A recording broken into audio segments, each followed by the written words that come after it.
வணக்கம் வியூவர்ஸ், இது உங்கள் சினிமாலயம்.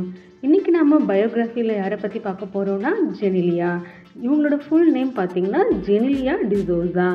இவங்கள எல்லாருக்குமே ஹாஹா ஹாசினி அப்படின்னு சொன்னால் தான் தெரியும். அந்த அளவுக்கு அந்த ஹாசினின்ற ரோலில் ரொம்பவே ஃபேமஸ் ஆனவங்க ஜெனிலியா.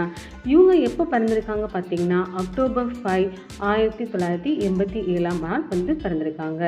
இவங்களுக்கு இப்போ ஏஜ் 38 ஆகுது. இவங்க கத்தோலிக்க கிறிஸ்டின் ஃபேமிலியை சேர்ந்தவங்க. இவங்களுக்கு ஜீசஸை கும்பிடுறதுனா அவ்வளோ பிடிக்குமா. அடிக்கடி ஃபேமிலியோட ப்ரே பண்ணுறது, இந்த மாதிரி சர்ச்சுக்கு போய் ப்ரே பண்ணுறது, இதெல்லாம் ரொம்பவுமே அவங்களுக்கு பிடிச்ச ஒரு விஷயமா இருந்திருக்கு சின்ன வயசுலேருந்தே. இவங்க அப்பா அம்மா பார்த்திங்கன்னா நல்ல ஒரு ஜாபில் இருந்திருக்காங்க. இவங்க ஒரு அப்பர் மிடில் கிளாஸ் ஃபேமிலினே சொல்லலாம். ஜெனிலியாவோட அம்மா தன்னோட ஜாபை ரிசைன் பண்ணிவிட்டு ஜெனிலியா கூடவே ஷூட்டிங் ஸ்பாட்க்கு போகிறது வரமாக இருந்திருக்காங்க. ஜெனிலியா மாடலிங்லேருந்து அடுத்த ஸ்டேஜுக்கு போகணுன்னு அப்படின்னு நினச்சி 2002 பார்த்தீங்கன்னா ரிதேஷ் தேஷ்முக்கோட ஹிந்தி ஃபிலிமில் துஜே மேரி கசாம் அப்படின்ற ஒரு மூவியில் நடிச்சிருந்திருக்காங்க.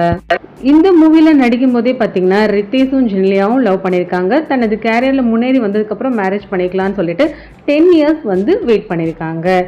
அதுக்கடுத்து பார்த்தீங்கன்னா அமிதாப் பச்சன் கூட பார்க்கர் பென் ஆட்லையும் ஜெனிலியா ஆக்ட் பண்ணியிருக்காங்க. இந்த ஆடை பார்த்த சங்கர் பார்த்தீங்கன்னா தான் அடுத்து எடுக்க போகிற பாய்ஸ் மூவியில் 2003 ரிலீஸ் ஆன பாய்ஸ் மூவியில் ஆடிஷனில் ஜெனிலியாவை செலக்ட் பண்ணியிருக்காங்க. அந்த ஆடிஷனுக்கு 300 பேர் வந்திருக்காங்க. அதில் ஜெனிலியா செலக்ட் ஆகியிருக்காங்க. அதுக்கடுத்து 2005 விஜய் கூட சச்சின்ற மூவிலையும் ஆக்ட் பண்ணியிருப்பாங்க. அவங்க ஆக்டிங் எப்படி இருந்துச்சுன்னு பார்த்தீங்கன்னா நல்ல ஒரு துருதுருன்ற இருக்கிற ஒரு பொண்ணாக நடிச்சிருப்பாங்க ஜெனிலியா.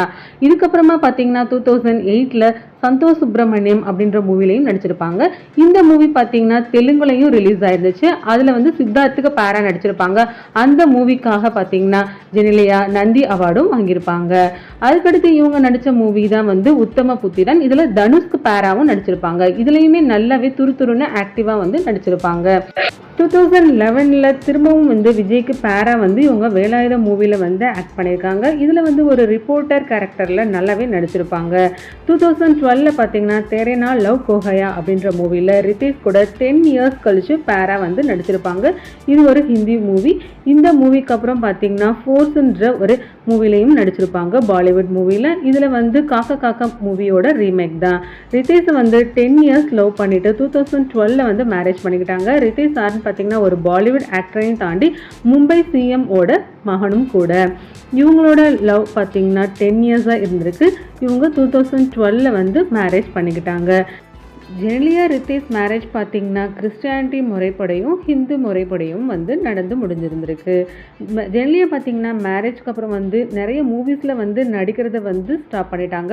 அப்பப்போ ஹிந்தி மூவிஸில் மட்டும் கெஸ்ட் ரோலில் நடிச்சுட்டு வந்துட்டு இருந்தாங்க. அதுக்கப்புறம் அவங்க குழந்தைங்க பிறந்ததுக்கப்புறம் டோட்டலாக படத்தில் நடிக்கிறதே ஸ்டாப் பண்ணிட்டாங்க. அவங்க குழந்தைங்களை கவனிச்சுட்டு இருந்திருக்காங்க. இப்போ ரீசெண்டாக ஒரு ப்ரொடக்ஷன் கம்பெனி ஸ்டார்ட் பண்ணிவிட்டு ப்ரொடியூசராக மாறி இருக்காங்க ஜெனிலியா. இதில் நிறைய படங்களும் சீரியல்ஸும் டைரக்ட் ப்ரொடியூஸ் பண்ணிக்கிட்டு இருக்காங்க ஜெனிலியா. இவங்க ஜெனிலியா பார்த்தீங்கன்னா லிம்கா புக்கில் கூட இடம் பெற்றிருக்காங்க. இந்த அளவுக்கு நல்ல ஒரு ஹீரோயினாக வளம் இப்போ ப்ரொடியூசராக மாறி இருக்கிற ஜெனிலியாவை பற்றி நீங்கள் என்ன நினைக்கிறீங்கன்னு சொல்லிட்டு மறக்காமல் கமெண்ட் பண்ணுங்கள். இந்த வீடியோ உங்களுக்கு பிடிச்சிருந்துச்சுன்னா மறக்காமல் நம்ம சேனலை லைக் அண்ட் சப்ஸ்கிரைப் பண்ணி வச்சுக்கோங்க.